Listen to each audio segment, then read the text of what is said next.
Read louder. ഉറച്ചു വായിക്കും. ഉറച്ചു വായിക്കും.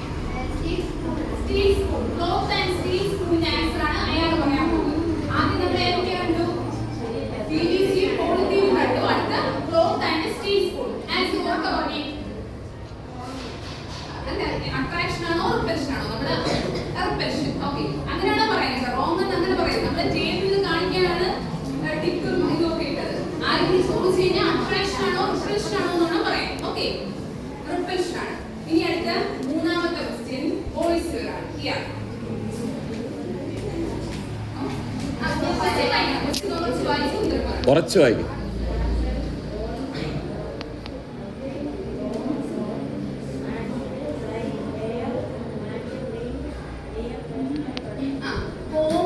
ഡ്രൈ ഹെയർ എന്നിട്ട് നമ്മൾ എന്ത് ചെയ്യുന്നു? പേപ്പർ കട്ട്സിലേക്ക് കൊണ്ടുവരും.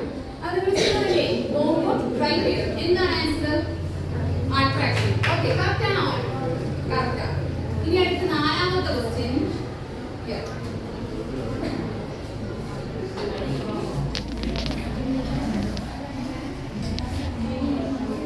മോളെ ഉറച്ചു വായിക്കും. ഉറച്ചു വായിക്കും. Read loud.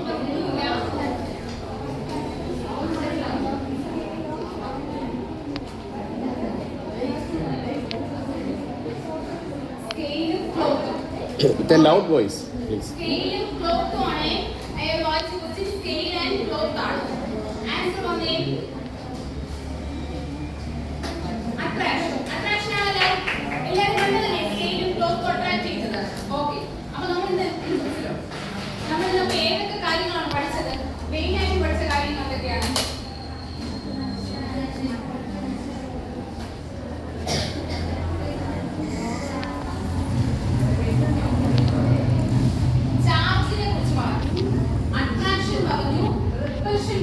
ഇലക്ട്രിക് ചാർജ് പറഞ്ഞു. എന്ത് കാരണത്താലാണ് അട്രാക്ഷൻ റിപ്പൽഷനും വരുന്നത്? റീസൺ എന്താണ്? ഇലക്ട്രിക് ചാർജ് അവിടെ ഡെവലപ്പ് ചെയ്യുന്നതാണ്. So what is the cause of attraction or repulsion between the objects here? What is the cause of attraction or repulsion between objects? എന്ത് കാരണത്താലാണ് attraction അല്ലെങ്കിൽ റിപ്പൽഷൻ ഉണ്ടായത്?